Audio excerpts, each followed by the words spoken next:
I think B2B marketing and B2B go-to-market is the most intentionally overcomplicated subject on the planet.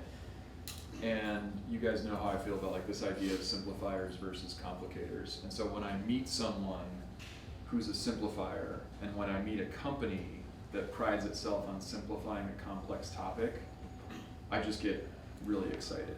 And I've been following what Refine Labs has been doing for a long time.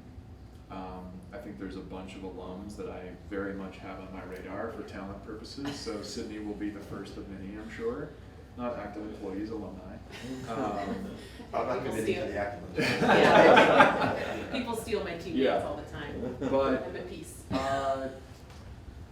you can make your job as complicated as you want to make it, and you can get down this hole of, 3 decimal point multi-attribution model, digital intent signal driven AI powered stuff, or you can have conviction on what works and get really good at a couple of things that really matter and make it a lot easier to find customers, get customers excited about you. So Megan is one of those latter people, and her team is very, very good at that. And she's going to talk about what that looks like, and she's going to talk about how you can apply those principles not just to marketing, but to sales, to RevOps, and kind of this whole thing.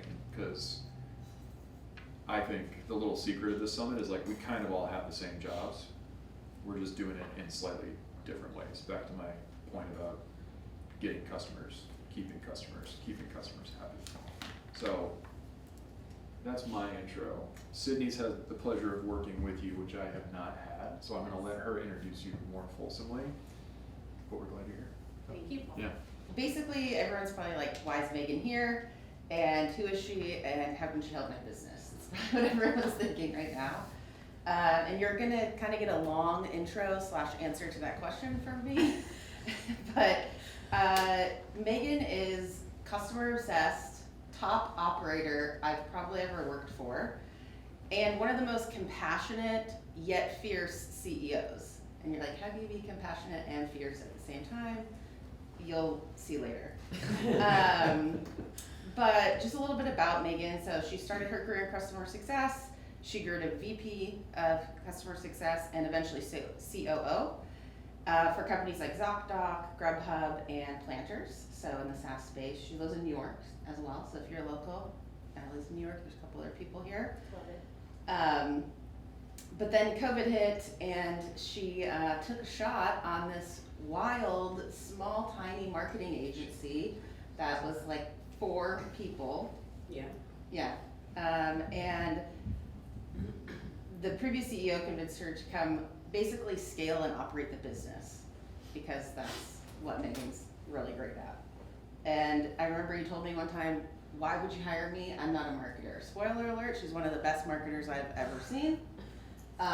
So she is a marketer, and if you're in sales, she also is a savage seller. She sells all of her Refine Labs deals, over 30 million ARR she sold herself personally. So I was like, she's a savage. Just want to let everybody know.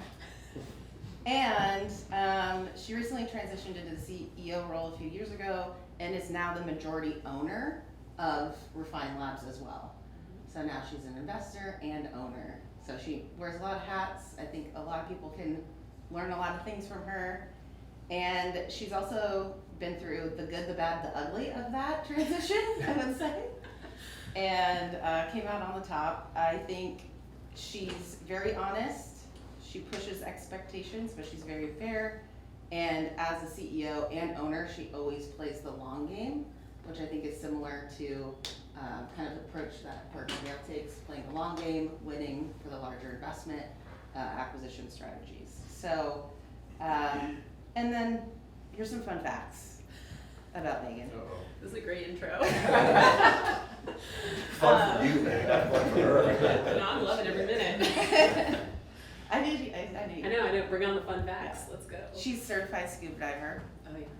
and goes on vacation to do really cool scuba diving stuff. I don't know the technical terms.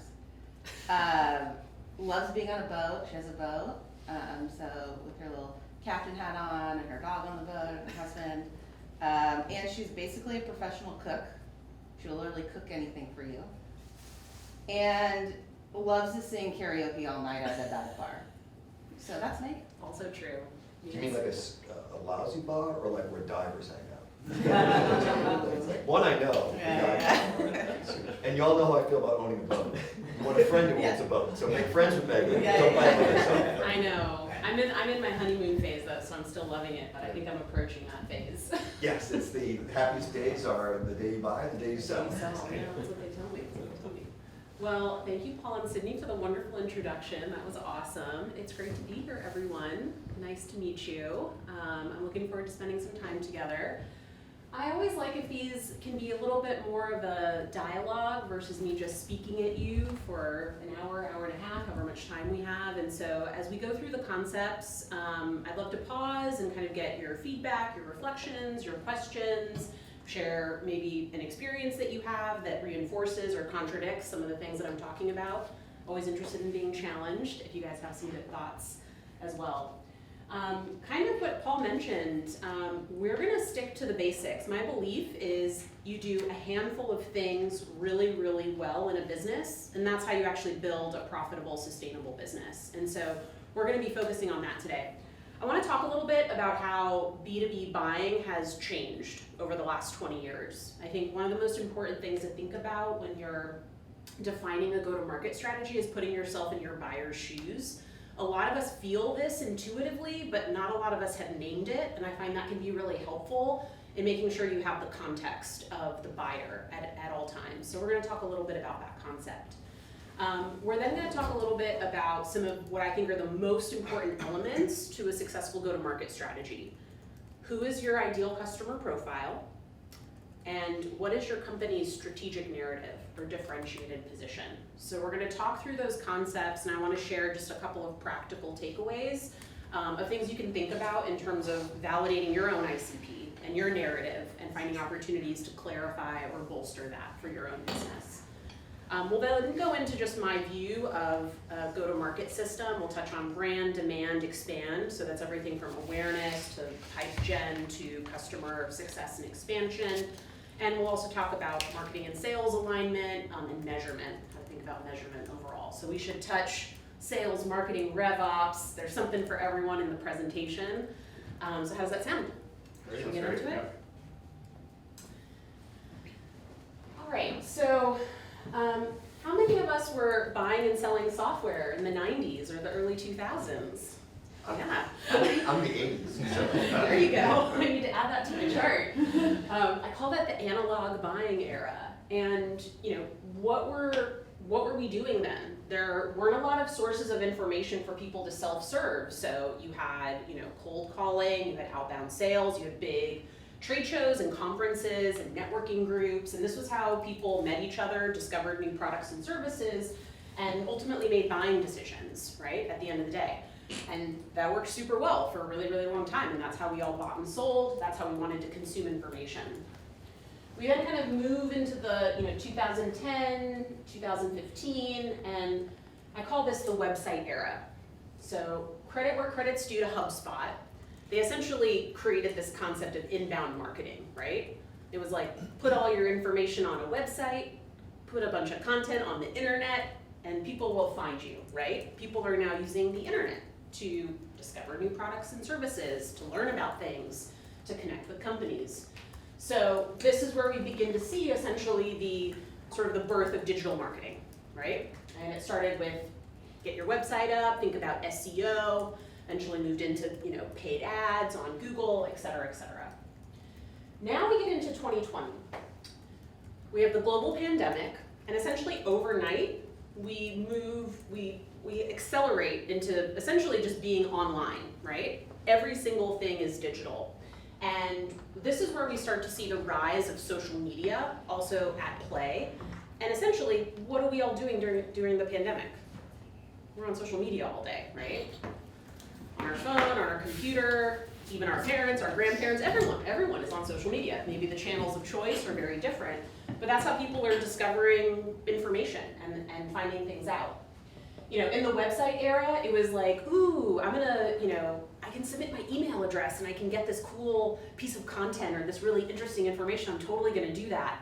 To 2020, it's like, I'm definitely not putting my email in there, forget it. Or okay, but I'm gonna put a fake email and like get the asset and move on, right?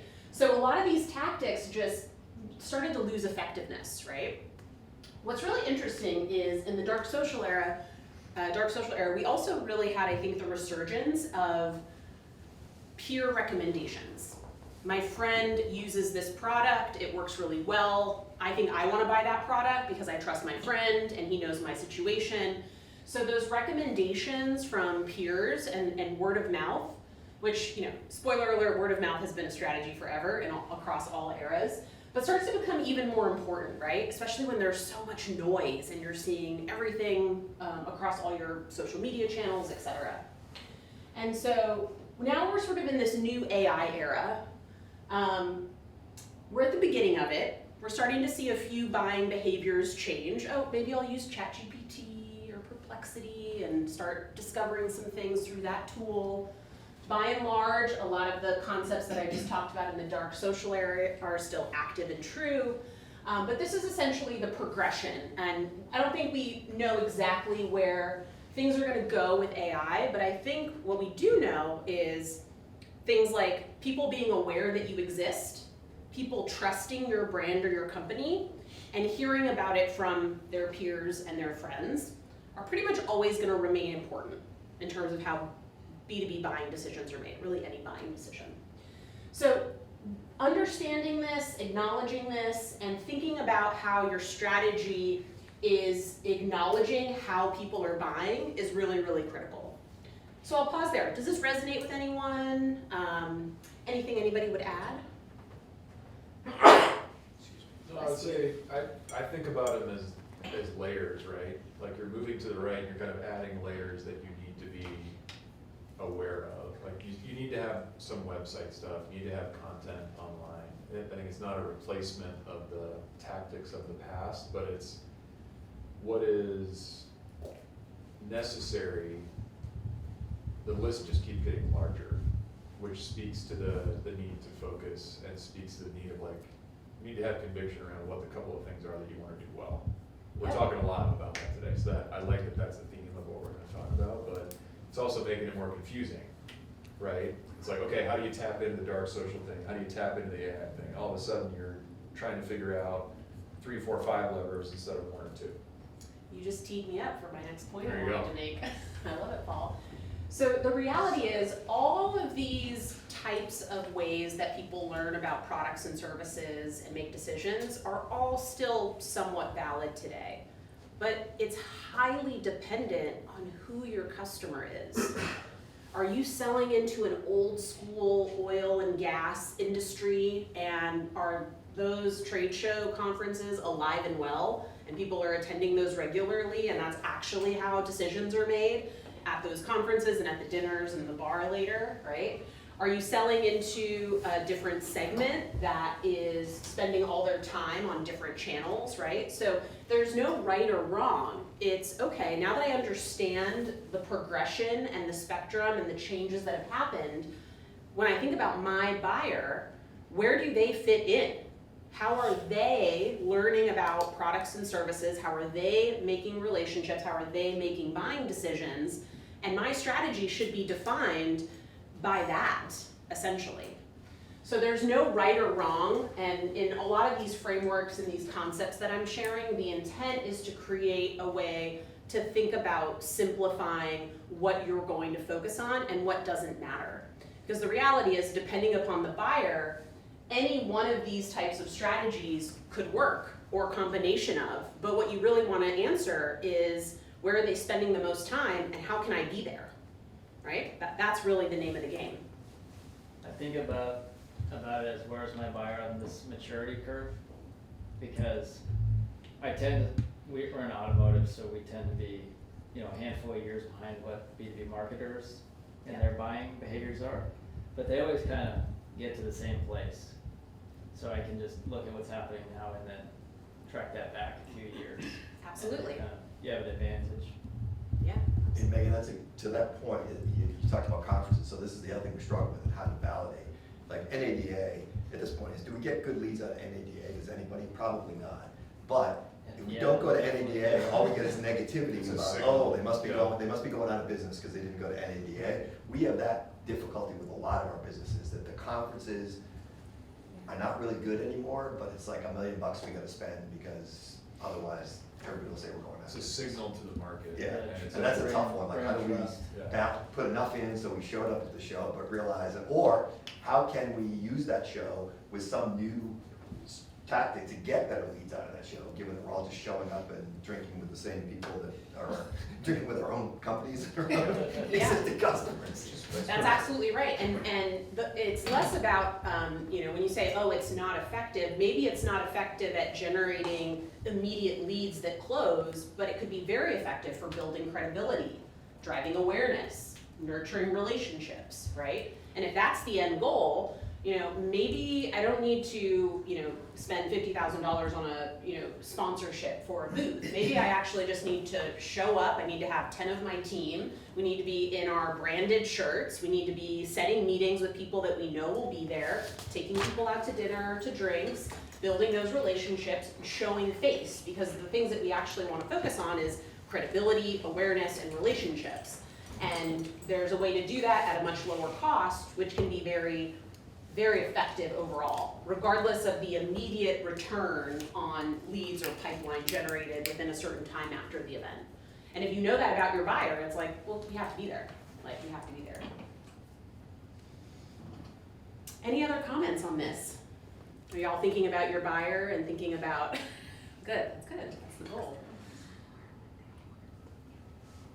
So, you guys are a PE firm and you guys are all part of this organization, and so this is probably not going to be, this probably will be aligned with your thinking in terms of focusing on profitable, efficient growth. And so, we are all just witnessed, the ZERP era and the craziness, from, honestly, even like we had spurts of it in the 2010s and then in 2020, 2021. But essentially this idea that unit economics don't even matter, and we can just spend, do whatever we need to do to acquire customers, and it's the only thing that matters. We've worked with over 300 B2B SaaS companies in the last 6 years, and many of them were operating this way in the not too distant past. And the reality is it is completely unsustainable, and it's also totally not necessary to actually build a really profitable, healthy business. And so a lot of the concepts that we're gonna be talking about today are really all designed to build a business that is efficient and profitable so that you have healthy unit economics. Paul was walking me through your conversations from this morning, and when you're thinking about exit readiness, like that's what you need, right? You need a profitable, efficient growth engine that you've built and that you can communicate how you've built it and how it will continue to operate and drive new revenue for the company. So let's get into some first principles here. So we're back to basics. This is the theme of the day. So I'll ask a question. How many of you in this room feel 100% confident that your definition of an ideal customer is 100% correct? All right. I like it. It was. Day 2 for this guy. But we go by dog years. Almost, I think we're like 90, maybe. Yeah, okay. That's pretty good. So what's interesting about this is, and I'll speak from my experience both being in-house at some of the companies that Sydney mentioned, but also working with a lot of our clients over the last 6 years. What I find really fascinating is what companies state their ICP is almost pretty different from what their actual customer list looks like, or the companies that are in their pipeline. And that's a problem for a couple of reasons. Sometimes, their ICP definition will be aspirational. Well, we want to go up market, or we want to, break into this particular segment. And that's great. Like, that can be a goal that you have. However, if you're designing your go-to-market strategy for a segment of customers that you don't actually have validation that will buy and use your product, you could be falling into a trap that can be very difficult to get out of. And so, I'm very, I acknowledge and I think it's great for customer ICPs to evolve over time. They're not supposed to be static. They should be evolving and changing over time. However, the goal here is, if I'm designing a go-to-market strategy, I need to get really clear on my ICP, and this isn't a wish list. This is, what is the data showing us? Let's look at our customer list. Let's look at the leads that come inbound. Let's look at the ones that we win and the ones that we lose, right? And how can we more clearly define what that ideal customer profile looks like? There can be adjacent segments of those aspirational segments or other segments that can benefit, but going through this exercise is really, really important. What we find in the data that we see with our customers is, non-ICP customers will close at a significantly lower rate. The sales cycle will be much longer. They'll close the customer and then the customer will churn 6 months later because they weren't even really a good fit. And you've spent all of this money and effort and time to essentially acquire the wrong customer. This is more prevalent than I think people are willing to admit. And so here are a couple of tactics to think about: how do I go back to my definition and validate for myself with the data that we have available that we have the right definition to go after? Because when you simplify a go-to-market strategy, one of the most important questions you have to answer is, who am I targeting? And you need to be able to answer that question with a very high level of confidence. Who are they? What do they use? Who's involved with the deal? These are all questions you want to be able to answer. And whether it's a persona documentation or an ICP definition, you want to get that down. And that needs to be a shared artifact between the sales team, the marketing team, the product team. We all need to be working towards building for and acquiring and retaining the same customer. And again, we can work together over time and evolve that.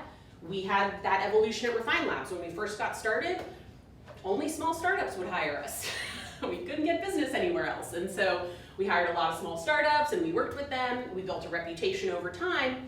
And now I only sell into mid-market and enterprise companies with much larger budgets. And we have developed a reputation where we can now serve those. But that took 5 years, right? I'm sure I wanted that in 2020, but I'm like, this is who's buying today and how I can help them today, right? And so, and the reality is we can still help those companies today. So in some cases we do, but when I'm designing my go-to-market strategy, I'm designing for the sweet spot. I'm designing for the customer where I can guarantee an outcome because of their scale and our track record, right?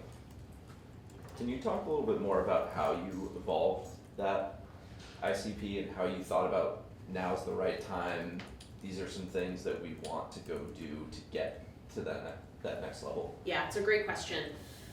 The first signal was closing our first batch of really large companies and really seeing the success. And so, for us in particular, our marketing strategy was really focused on how do we get in front of all of our potential buyers so that they can come inbound to us. And so what we started to see over time, essentially because of brand building and reputation building, we started to see these larger companies come inbound. We were able to close them, the deal size was much larger. We were also able to see that we were able to impact their program much more quickly because of the scale. I'm spending $1.5 million a month on paid instead of $50,000 a month. Like, great, we can really show you impact really quickly with that scale of budget, right? Yeah. And then once we started to get that track record, then we were able to recognize, okay, we're ready, and now our customer told us, oh, I've been following you for a while, but now I feel like comfortable bringing you into my organization where I'm putting my reputation on the line to hire you, right? So it was customer-led in terms of that. Now, once I started getting the signals, then it was like, okay, we need to spend more time focusing on these types of companies. And so that changed my LinkedIn connection strategy, our events strategy. engaging with firms like Parker Gale or other, Vista and Khosla Ventures, right? Building relationships with these that work with larger companies. And so once we saw the signals, then we started to make those shifts. Okay. But honestly, I would say now probably 80% of our clients are in the new segment. It probably took 3 years to like move from 80% being startup to 80% being mid-market enterprise. Does not happen overnight, right? And the process is different, so it also created a little complexity. Like the delivery experience and for a startup and the time to value is very different than these larger organizations, and so you also have to be ready to deal with that if you're going to handle these sort of multiple segments. Thank you. Megan, can you talk about, I'd love to use that example. My question before you shared that story was gonna be, okay, that pulse check that we did with the room, most people are in this like not quite zone with the ICP. They started to talk about it, they've done a little bit of analysis, but maybe they haven't finished it, but they haven't operationalized it yet. And so to me, there's 2 steps here. There's like the alignment piece, which is the human agreement that like, yes, this is our bullseye. Yep. Then there's the operational piece, which is building that into your business processes so that people direct their work towards the ICP.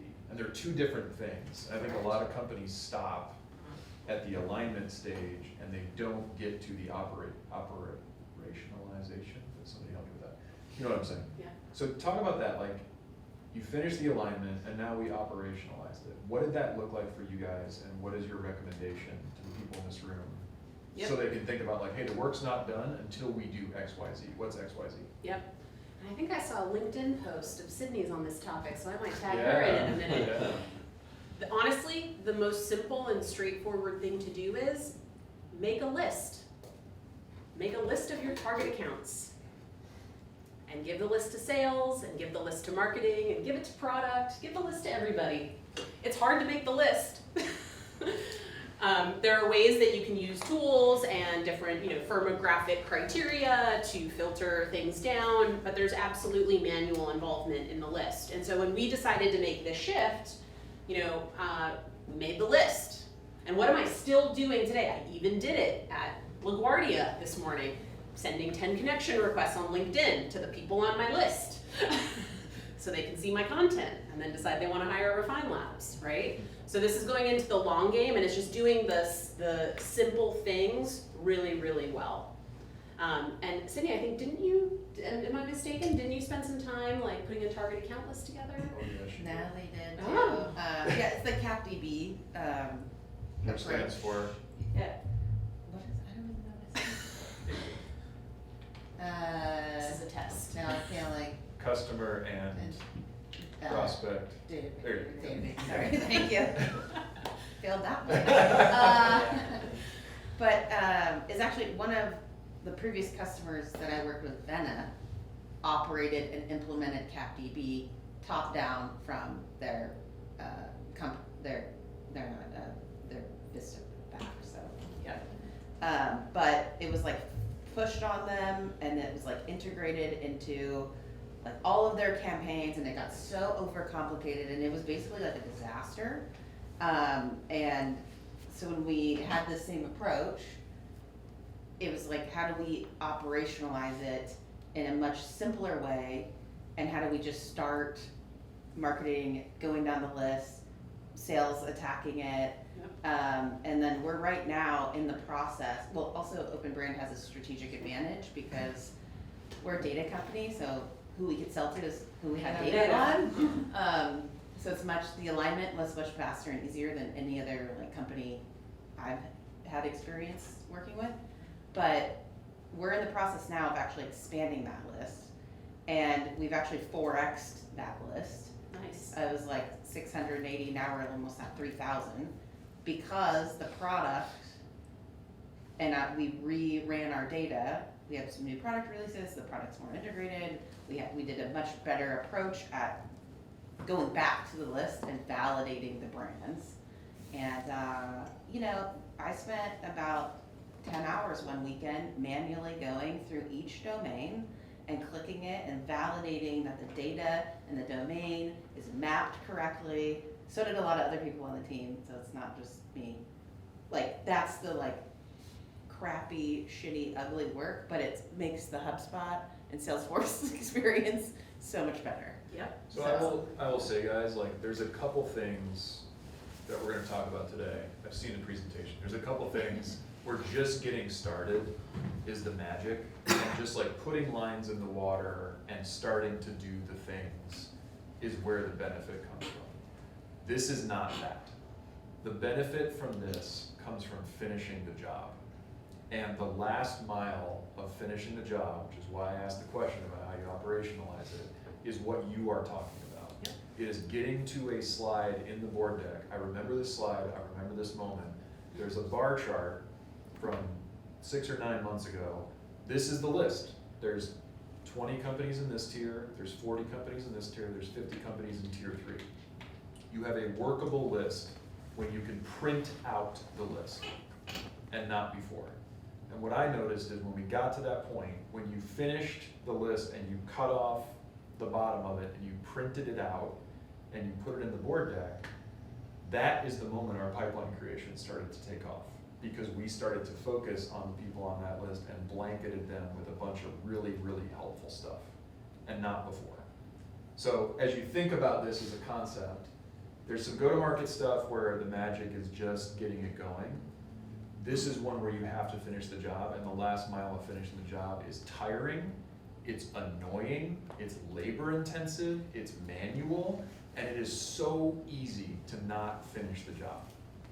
And I want you to think about that when you get to the alignment stage and you haven't finished the second part, because the second part is actually more important, in my opinion. Yep, and now you have Sydney and Natalie who can answer your 100%. questions. So Megan, just as what's interesting about our business is in ICP is, we buy founder-owned businesses. And so a lot of people get brought into these businesses. I will guarantee you that the founder's view of the ICP is completely wrong. Yes. So what happens is they sell to 1 million companies below 5 million, they close one Fortune 100 customer, and the founder will say, we sell to Fortune 100, and it screws the whole thing up. Oh yeah, I know how that goes. It literally is not true. Like, the first thing we do analysis of the customers, they find out, holy crap, like, most of our customers are here, and I think they're here. They cherry pick those stories. So that's initially the fight is they think they're one thing, but they're actually another. Exactly, and that's why I look at the data, align on a definition, make your list, right? It can be that simple. We have a lot more to cover. We keep us moving, keeping an eye on time. So we've talked about how buying has changed, and you need to think about that. We've talked about how to clarify who your ideal customer profile is. And now let's talk about, okay, so you know who we want to talk to. Now what are we going to say? What you're saying to your ideal customer profile is really important. It has to be relevant, it has to be compelling, it has to create urgency, it needs to expose a pain that they have, it needs to make them go through the mental gymnastics to come to the conclusion that they need to do something about it, and you need to create an association that you're the right company or brand to help them with that problem. So credit goes to Andy Raskin. I don't know if you guys have heard of Andy Raskin. This is his superpower is helping companies develop their strategic narrative. And his 5-step framework is really easy. I actually have this workbook that I can share with you that you can share with folks so that you can easily action this. But essentially, you need to be able to document your strategic narrative and address these 5 key points. The workbook has a series of questions for each of these to help you think through how to articulate this in a way that's going to resonate with your potential customer. And so I'll give you the Refine Labs example and how we think about it. And I revisit the strategic narrative on an annual basis and evolve it and refine it based on how things are changing and what I'm learning from my customer, right? And so name a big relevant change in the world. B2B buying has changed. You guys got my first slide, which is like one of my sales call talking points. Things have changed. Your marketing has to change because B2B buying has changed. Show there will be winners and losers. The losers do these things and they can't grow their companies. And the winners do these things and they're very, very successful, right? I'm like, I want to be a winner. Tease the promised land. Who wants profitable, efficient growth? Who wants to feel excited to go into a board meeting? Who wants to keep their job? All of these fun things, right? Introduce features as magic gifts. Refine Labs can literally fix your marketing. We can make you from being scared about your job to bragging, in the boardroom. And here's how we do that, X, Y, and Z. And offer evidence. Here's 20 case studies of other companies just like you that have the same problem and exactly what we did with them and the outcomes that we drove. Our track record speaks for itself, right? So that's a quick and dirty review of each of those, but essentially, this is really crucial.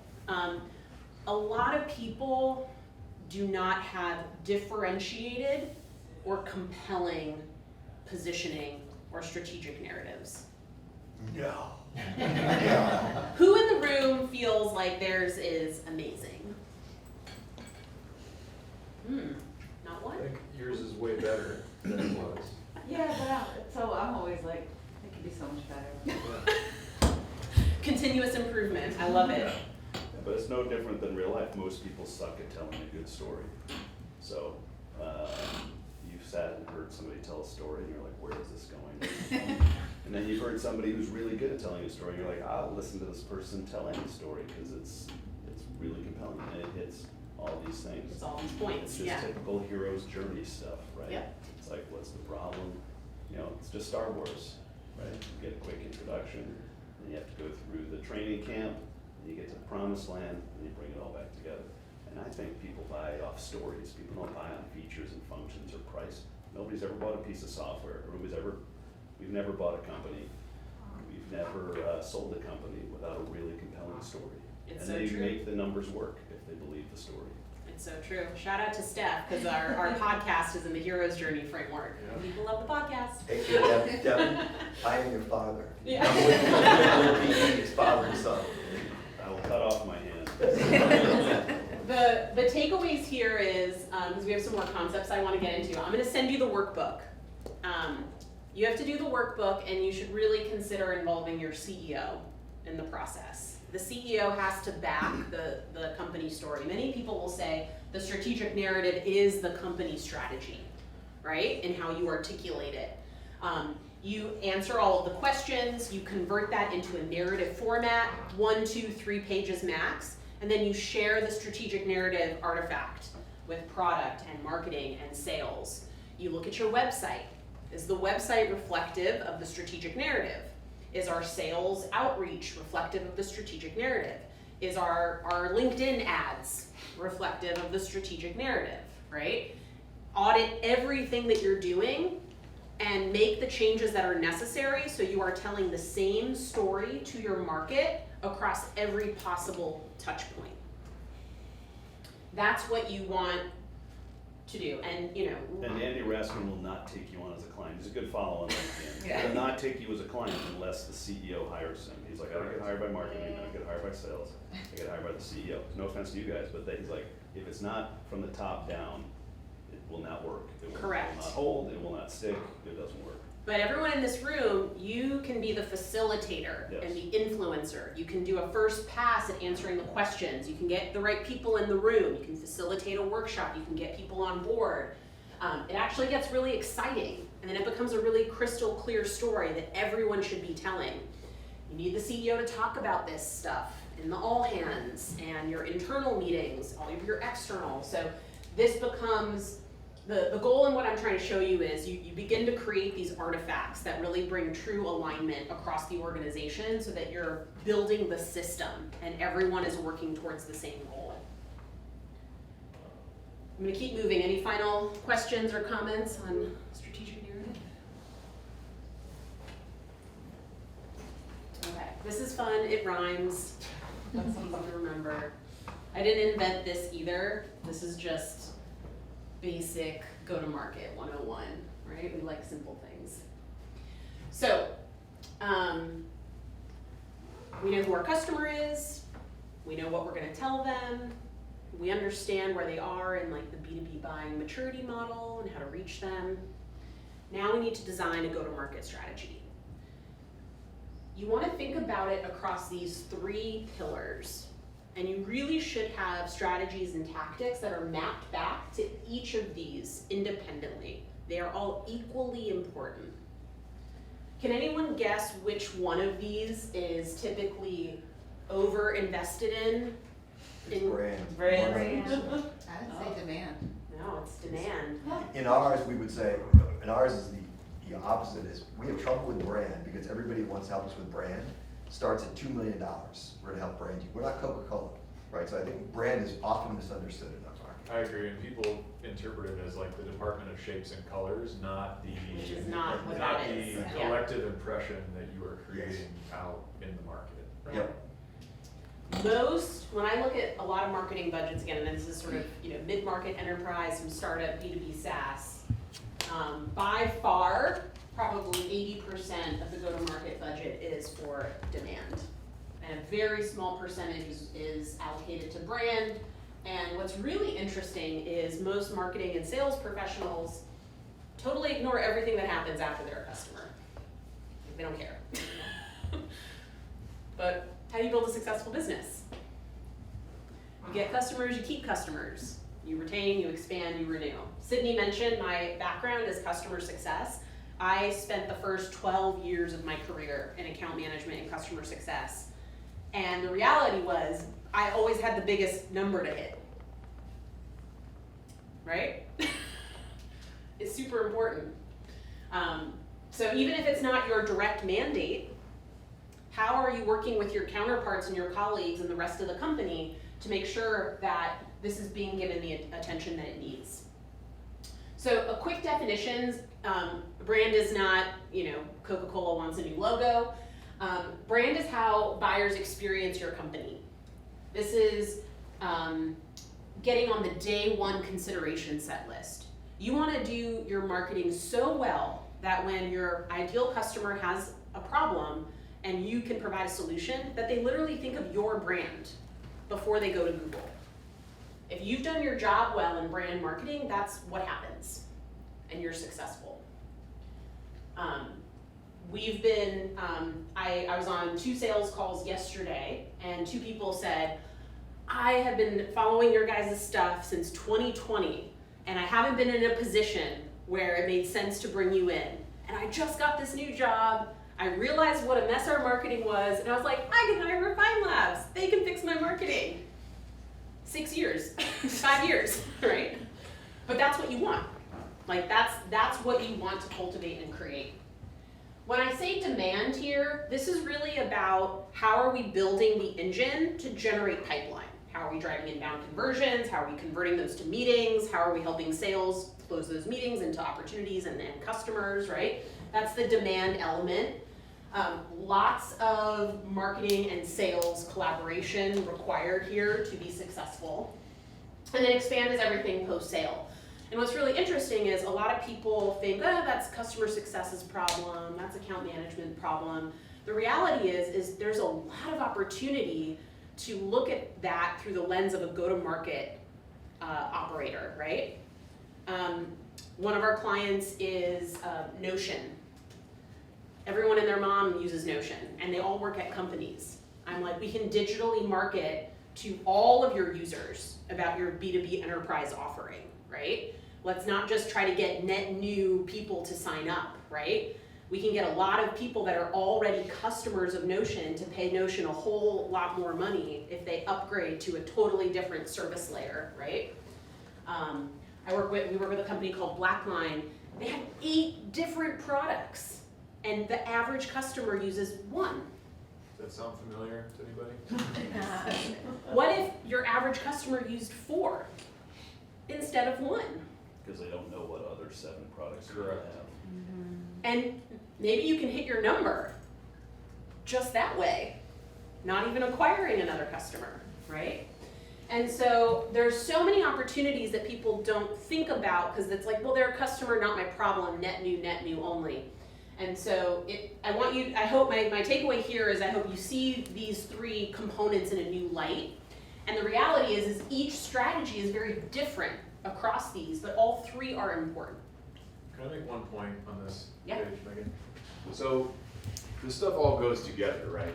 Like I can't emphasize enough the power of the list, because when you consider these two bullets from your guys' job, how do I shape the buyer experience in a way that benefits us? And how do I build a system that turns interest into pipeline?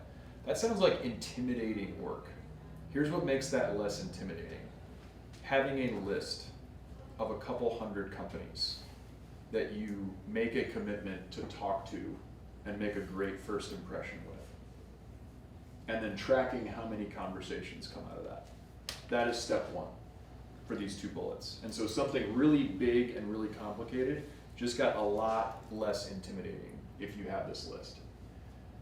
This might be the bigger growth lever, and I think it applies in ways that I could spend half an hour talking about specifically for every single company in this room. And if Devin wouldn't fire me, I would go to CVS and buy a can of red spray paint and put it on the TV and circle that. That would also screw up her presentation, so I'm not gonna do that today. No, it's okay, all my important stuff is just Yeah. right here on every slide. Yeah, Prime Day's over, so we can't get a new TV.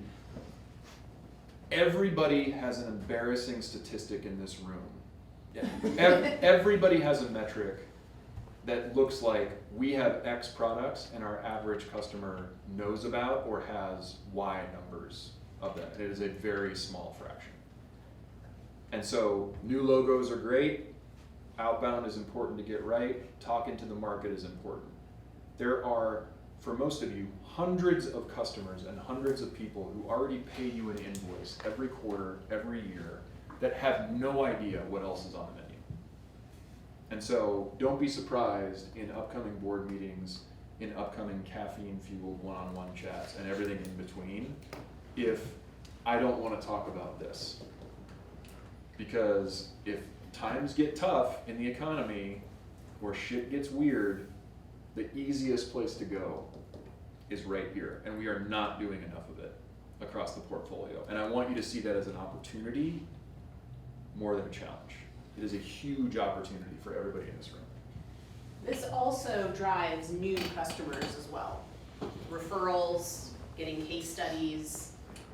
People are working at your customer account and they leave and had such a great experience. Oh, we gotta bring them over into my new company as well. So if you actually, the more time you spend here, the more you grow your base, but that it also fuels net new logo as well. So I'll give you an example of these three for Refine Labs, and we'll move on to the next one. So actually, I'm in town tonight because I'm hosting a dinner at the Dearborn later, where I sent out probably, I don't know, 100, 120 invitations to a bunch of people on my target account list, and I invited them to dinner. And there'll probably be about 20 people there at dinner. But 120 people in this area got outreach from me and a personal invitation. And my first thing that I said to them wasn't, do you want to have a meeting about Refine Labs? Can I sell you some marketing agency stuff? It was, would you like to come to dinner with some really cool people at this cool place and have some good food, right? At this dinner, I actually purposefully will have the conversation focused on fun topics. Maybe a little bit of work stuff. This is the fourth one that we've hosted. Every one that I've hosted so far, by the end of the night, everybody has their phones out and they're switching phone numbers and they're super excited about the connections they made, and I get emails the next day. That's the best, I know what you're doing, I'm a marketer. That's the best one of these that I've been to. That was just really fun. You have great people there, good food. I've always wanted to go to this restaurant, awesome. I'm gonna also give them a business card. My name and number and email, and 1 free year access to the vault, which is all of our strategies and frameworks in a product for free. Come into my ecosystem. Let me give you something, right? That's an example of a brand play, right? I'm not expecting that I'm gonna close these people in Q4, but I'll definitely in 2026, it's just a matter of time, right? And I'm patient, I'll play the long game. Demand, I run Google ads. This is a lot of the normal tactics that we know that work really well, but that are often overused. There's a place for that. It works. Dial that in. Be efficient. Be effective. And then expand. We aim to get customer case studies from all of our customers. We follow them when they leave their jobs and get new jobs and rehire us, right? So these are just all ways to think about it. So as you're defining your go-to-market, think about strategies and tactics across all three: brand, demand, expand. We'll share this with you along with it. There's more specifics here that gives you just more to think about in terms of what to measure, why it matters. We're going to talk about measurement in a moment. So I think, because we have about a half hour left, I'm going to keep us on track. I noticed you still got heroes in there.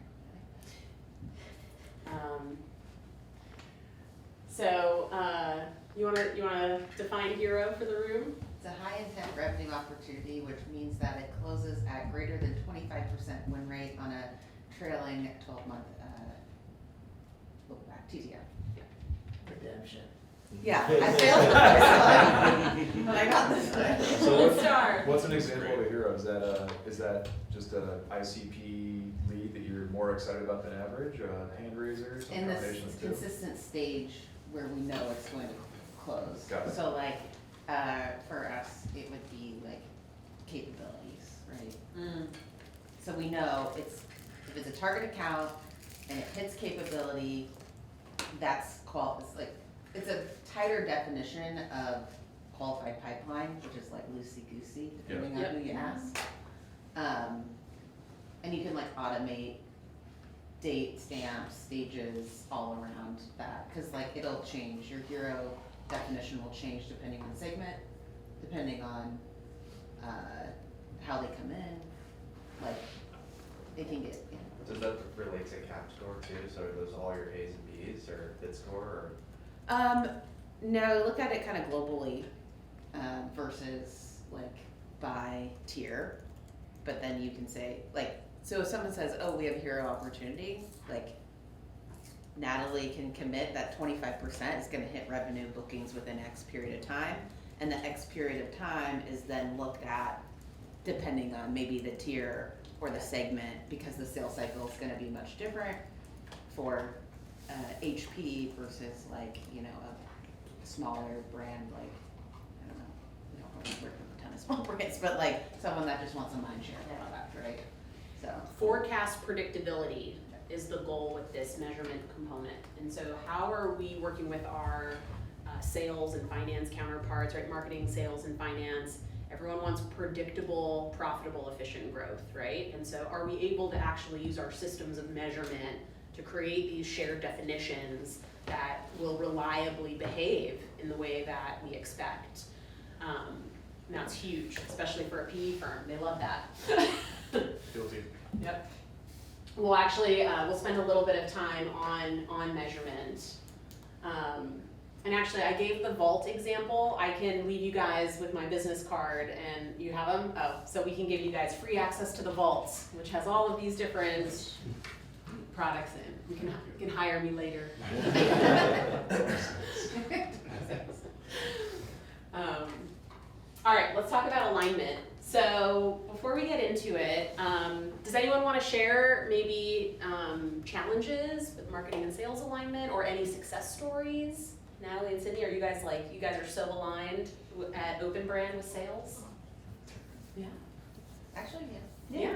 Want to share a little bit with like how did you get there? Has it always been that way? Yeah, and then I tried to suss it out in the interview process that I was aligned with Greg and Natalie on measurement and attribution, because if they're gonna give me money, and we're not aligned on how we think about how I spend that money and show proof of influence and where those dollars are going, what's working. And the one thing about Open Brand was there's one go-to-market strategy. It's like high touch, custom, ABM. There's really no arguing there. So I think that drove like initial immediate alignment. Okay. I would say in the past where I've experienced less alignment with marketing, it's typically around like, what are the typical friction points? These leads are no good from sales, right? And we can't do anything with them. Marketing, your sales team never follows up on the leads that we send them, right? And I think, you know, Sydney and I are very aligned, like, we want the leads. Every lead should be followed up on. I mean, some of the tactics is where I've experienced the most friction, and we're very much in line on kind of what needs to be done, and we need to be tight. Yeah, that's great. A lot of other common challenges I'll see are, oh, marketing hit their goal, but the company didn't hit the revenue goal. It's like, wait, what? Marketing celebrating and sales is being chastised in the corner, and you know, no one understands that. So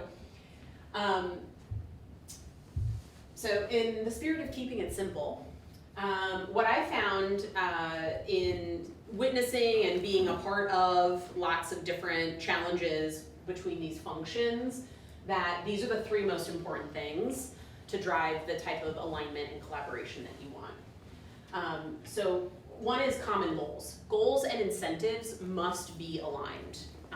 In many, many organizations, this is not the case. And so if marketing hits their goal, that means sales should also hit their goal, right? If marketing misses their goal, sales is likely gonna also miss their goal. The goals need to be created and set together, right? And finance can also be involved. And everyone needs to understand what success looks like. There shouldn't be this marketing and sales, you know, divide. Like we're all on the same team. The organization where I started as the director of account management and I eventually became the COO was the organization where I noticed the most like infighting with departments. Everyone just wanted to prove that they were doing a great job and then finger pointing at other teams that, well, they messed up this or they didn't follow up on that lead or whatever it happened to be. And guess what? The company was doing terribly as a result. And so much of a business performing well is everybody rowing in the same direction. And what I realized in my career is it doesn't matter what my job title is. Am I the VP of marketing? Am I the head of sales? Am I the director of account management? If I can do my part to influence creating common goals, then we will be better off. That alone is huge. The next is clear handoffs. And so, I mean, Natalie brought up the great example, like, you know, marketing blaming sales for not following up on leads, sales saying, well, the leads suck, I'm never gonna call them, right? There needs to be a direct and candid conversation between sales and marketing on how they're going to collaborate together. Especially if you have a target account list, it's not even just follow up on the leads. It actually should be more of an orchestration of how are we going to acquire these companies? What are the key activities that sales is going to execute? What are the key activities that marketing is going to execute? At what point do they move into onboarding and what does that look like and how does marketing and sales stay involved to continue to grow that relationship over time? Most of the time, there's process docs within a department and none cross-departmentally. And again, it's just simple stuff, right?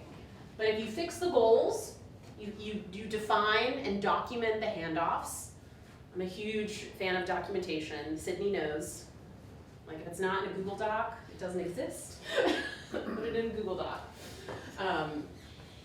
And then lastly, and I think this is where the magic can happen, is how are you actually creating opportunities for the teams to share feedback with each other on a regular basis? Sales is talking to customers way more than marketing usually. And that's a ton of really valuable insights. My head of marketing at Refine Labs right now, he listens to like 5 of my sales calls a week. Because he's like, I want to know what people are saying when they're on the phone with you. And he doesn't even just read the AI summary. He's like, I want to watch the call. I want to hear what they're saying and what they're asking. And he's constantly coming back to me with some sales tips, but also like, oh, I'm going to change this on the website, or we should put out some content about this, or let's update our sales pitch deck because we're not directly calling out, like literally the last 5 people you talked to said the exact same thing. Like, let's integrate that into our marketing and what we're doing, right? Simple stuff, but this is the stuff that works, right? And this is what you need to be thinking about. I'd love to get some more involvement with this crew here, because I think there's a lot of sales folks and marketing folks in the room. Does anyone have maybe a success story that they want to share with the group of something they've done that really helped? Yeah, at my previous company, we brought in OKRs, Yeah. and I had an idea which kind of pissed some people off, but sales would put together their OKRs, and then they send it to marketing, and marketing just craps all over it, and then they flip and they meet and they agree that on the final OKRs, the dependencies, the deliverable dates, and they're keeping each other accountable, because when sales are growing great, it's because sales know how to sell, and when sales are down, it's because marketing sucks. And that is a really bad misconception. So I think bringing the teams together, to your point, to have cross-functional goals, and to know that I can't do this until you do this, and really helps. And just aligning that there's really only one goal. It doesn't matter if you have MQLs or you have MRR or whatever, your goal is revenue. That's all it is. Bottom line revenue, and nothing else matters at the end of the day. So that was super helpful. Okay. Well, and you mentioned, maybe piss some people off a little bit, but it was effective, right? It was very effective, yeah. And But so, yeah. it's because the CEO had buy-in. That was the biggest thing, and he pushed it top down. And it That's was great. like, it doesn't matter if you don't want to do this, it's either you do it or you leave. That's great, have the backing of the CEO. And what I've learned in my career is the ways that I've had the biggest influence on business success is by pushing for changes that I knew were right that upset the status quo, right? Totally stepped on feet, and people get mad, people get territorial, and I just basically was like, I'm gonna deal with it because this is the right thing to do. But eventually, when things start to move in the right direction, people change their tune, and now that's the smartest thing that you ever brought to the table, or that you did, right? So part of all of our responsibility, we have a hard job. And part of the responsibility of a leader is going first and pushing for these things, even though you know people are gonna be upset with you. And you just have to trust that it's the right thing to do and that they'll get it eventually. And if they don't, the worst thing that could happen is your business starts performing better. Well, Tom and Jennifer, Amanda, and Kevin, you guys are kind of, I would say, half done with the push on number one, right? You guys got together, talked about this week. Talk about that. What were you trying to do? Where did you leave it? What's left? It started yesterday. Kevin put together an agenda for us, and it's just a math equation. At the end of the day, we looked at sort of how we've been performing over the last few years. We started with our revenue goal for 2026, and we started to build out what our pipeline goals need to be, and how much of that pipeline, in order to be successful, we need to have come from our BDR, marketing, CSM, sales motions, and then defining those common goals and putting our hands together to say okay, we agree on these numbers, this is how we're gonna do it next year, and even, sooner than that, because we've got long sales cycles. Yeah. So it was a great activity. I think we could have spent another 5 hours talking through the goals and aligning, and I think the big takeaway was we gotta just keep doing this more and connecting more on these goals and celebrating success when we hit them. Yeah. And I want the rest of the room to notice the very subtle order that Tom put that in, because it is the right order, and it is the order that things naturally happen. We agreed on the numbers, and then we started talking about how we're gonna make it happen. It's very difficult to have a conversation about how you're gonna make it happen until you agree on some number that is shared by both of you. Otherwise, it just becomes very functional, becomes very abstract. But when you put something out there and you stare at a big ass pipeline number, you're like, shit, that's right. So how do we go get that? And that's when the conversation starts to turn useful. But you gotta finish the work on number one before you start to figure out what the tactics are. And I'll add on to this just another tactical takeaway, because especially in the PE world, you're probably getting some top-down pressure for certain growth targets, right? We need to grow 40% year over year. I just went through this with my head of marketing. We had a great back and forth on this. So I say, I'll disagree with that. huh? We never give our companies a number to go hit. We tell them, Oh, that's great. show us what you can do, and go give us a number you can go beat. Okay, so maybe the It shows CEO is that. giving you a big number. I they certainly have goals, and we have an investment case. Yeah. But we do not sit down and say, here's your number for next year. The benefit of doing both a bottoms up and a top down forecast exercise here. So if you literally just take your historical data and say, if everything just kept happening the way that it's been happening, this is what we're likely to produce in terms of pipeline and revenue, right? But what if we wanted to grow 10% more than that, or 20% more than that? What would we have to believe, right? Well, we'd have to generate X amount of pipeline to hit that higher revenue target. Is that even feasible? Like, what time frame would that be feasible in, right? It opens up the conversation instead of just like linear forecasting based on historicals. What are the things that we can do? Oh, we've realized that we can clarify our ICP. We can implement more brand and expand strategies. And if we do that, we believe that over X time period, we can drive more incremental growth as a result, right? And so doing both of those exercises and pressure testing and having that conversation with marketing, sales, success, and finance all in the room together, that's how you're gonna develop your various scenarios, right? And that can also be the pitch, hey, if we got X dollars in more investment, we could maybe hit this higher target because this is how we would deploy it. So going through that is crucial. And then it's not just about the goals. It also then dovetails into the strategy and the tactics that you're gonna deploy together to hit those goals. I think this might be our last slide and topic. How many RevOps folks do we have in the room? All right. Measurement of go-to-market is such a hot topic. So let's talk a little bit about that today.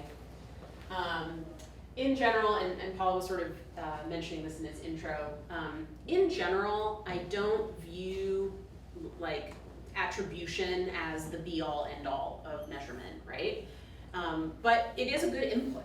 So I'm not here to say that attribution is bad. I think if you have various attribution tools in play, great, use it as one key input, but don't make decisions based solely on that information alone. And what we found is there are these 4 components here that allow us to have a more balanced and measured view of how go-to-market is performing overall. So we'll talk a little bit about this. Let me talk a little bit about share of search first, because this really speaks to brand. How many of you know what share of search is? No. How'd you explain it, Sydney? Pass or fail this again. Or just, how many times people are Googling your brand? Yeah, it's right? a branded search, and now with AI coming into it, it's even harder to measure, but I think about it as, it's funny because we have a product named Mindshare, but I think about it as not only like direct traffic, are you growing your direct traffic, people knowing your brand, instantly hitting your website, and are you growing people mentioning your name? Yep. This has been a new measurement focus of ours over the last year as we've tried to work with our clients to help build a better case for brand investments. There's a really cheap and simple tool to use called My Telescope.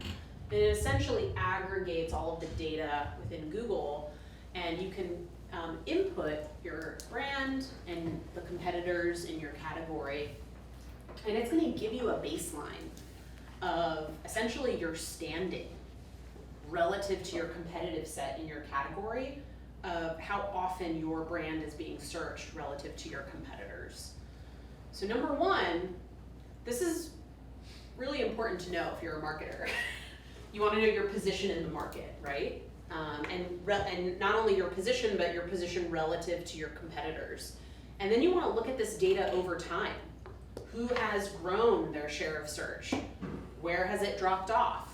Is yours growing? Is it a plateau? When you look at the baseline, that's going to give you some important indicators. It's very typical for people to have essentially flat share of search. And what that means is you're not doing enough to put your brand in your customer's mind before they get to Google. which is one of the most common underinvested areas of go-to-market. Beginning to look at this and then measure the changes over time is really fascinating in terms of being able to show that your efforts are resulting in real impact. Strongly recommend that you check that out. C teams, boards, they love this data, and it's very simple to visualize and tell the story about this. Then, based on your knowledge of your category, you'll probably gain other insights. Oh wow, someone's market share jumped. Oh, that's when they acquired that company or released this new product. Wow, they're leading the pack. Why is that? Like, what's their positioning? Are we differentiated from them? Are we in a position to actually take market share from this other big competitor in the space? So it opens up a lot of really important questions just about your position in your category overall, so that you can be making some good decisions. And then measuring this over time will allow you to validate whether additional brand investments are essentially driving the outcome that you're looking for. Questions on that? Let's talk about split the funnel. So this is a great concept that the founder of Refine Labs, Chris Walker, kind of really crystallized in how he communicated it.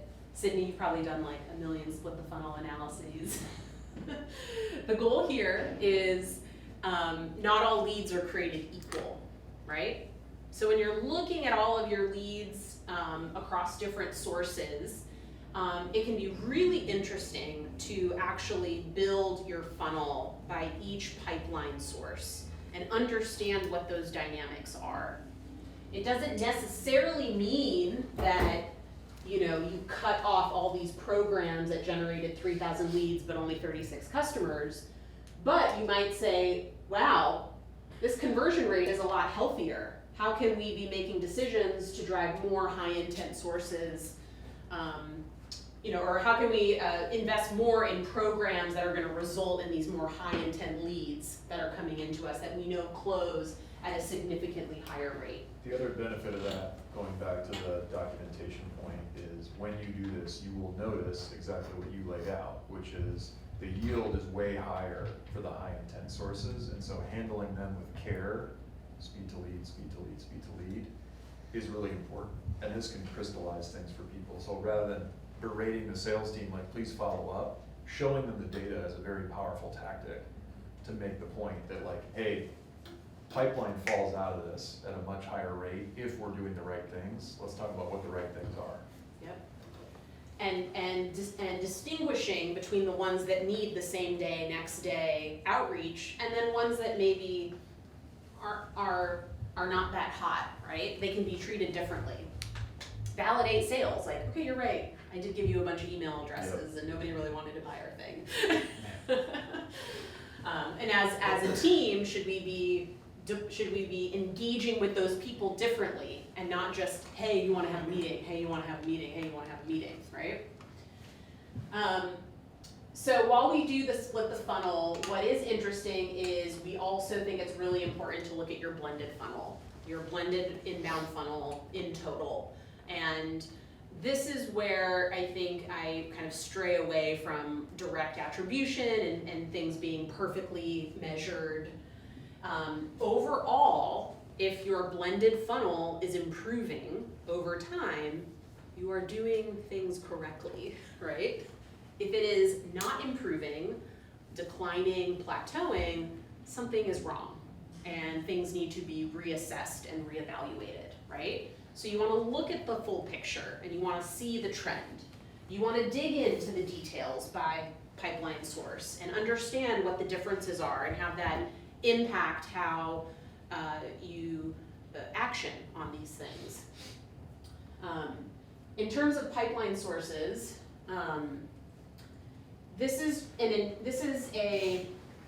the goal here is based on whatever tools we use, HubSpot, Marketo, Salesforce, how can we collect as much data as possible without driving ourselves crazy in order to assign a pipeline source to every lead that's coming inbound to us? And how are we making sure that that data is flowing through properly from our map to our CRM so that we can do full funnel reporting by pipeline source, right?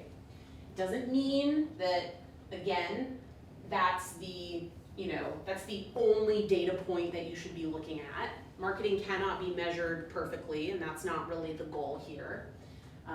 Refine Labs has historically talked a lot about self-reported attribution, adding a like, how did you hear about us to your inbound form to begin to collect some qualitative responses that you can pair with quantitative data in terms of sources. The fun thing with self-reported attribution is HubSpot will say, direct traffic, organic search, and then they're gonna say podcast, event, LinkedIn, or all of these other things, right? So I would ask people like, okay, direct traffic, how did they know to go to your website? What happened? That's the question we wanna answer. So the goal here is, these are some measurement approaches that we take that we think are the most impactful in terms of having a holistic view, diving a little bit deeper, and also making sure you're looking at brand measurement across a broader timeline and in a different way, and not only looking at your funnel for measuring success there. And Stephanie has the Vault cards we'll give you. You just have to email us and we'll set you up with a free account. Sydney actually published a bunch of the content in there, along with many other Refine Labs folks. But we have a lot of content on measurement and deploying all of these strategies that we talked about. So you guys can access it in case it's helpful. I know we're just about wrapping up. So we'll share the deck. I'll get you the strategic narrative workbook because that'll be a great one to share around. We'll get you guys Vault access. Before I wrap up, any final questions? Yeah. One of the challenges we ran into in my last place of work was we did the CapDB, we did the fit score, and then we figured out like our A's and our high scoring accounts. But then we hit them with BDRs, with sales, with marketing, and these customers would just get They were inundated. Yeah, Too much, too fast. It was just too much, and a BDR and a salesperson would be reaching out to all the A's at the same time. Do you have any advice for how we divide and conquer, how you would implement something like that? Yeah, so you want to think about when you have your target account list and then you think about it from a brand perspective, it's how do I get our brand in front of all of these accounts, right? And what are the many ways that I can do that? We can have an event strategy to get in front of people and invite them to cool events. We can do paid advertising to our list of target accounts, but not with a CTA of get a demo or book a meeting, talking about using our strategic narrative to communicate that we understand the big shift in the world, who will be winners and losers, the pain that they're having, and how to solve that, right? You can have some, strategic sales engagement with these accounts, but in the right way. Do you have information, data, reports, resources that your team can be sharing with a potential prospect? I've been playing with some outbound sales, sequences and emails, and it's not, hey, you want a meeting? It's, hey, we just built this ROI calculator. Put in your ad spend and a couple of other pieces of information, and we'll send you a report on how you might be able to make some improvements, right? Hey, have you heard of the Vault? You want free access for 30 days to access some of our items, right? How are you giving value in that sales outreach as a first touch point without just demanding the meeting, right? And that's step one. You have to create that awareness. And then of course, yes, you want to be able to convert people into meetings eventually, and you can do a lot of the things that you just described, but it should be very thoughtful in terms of how are we focusing on this brand building? I'm much more likely to respond or open an email if it's from a brand that I've heard about, right? If I've never heard of you and I get my 30th AI email of the day asking for a meeting, I'm just gonna delete it, right? Or it's Yeah. already going to my spam filter. So those types of things need to be really, really intentional. What I would recommend, we just did this for a couple of our customers that was super helpful. We did this like buying committee research.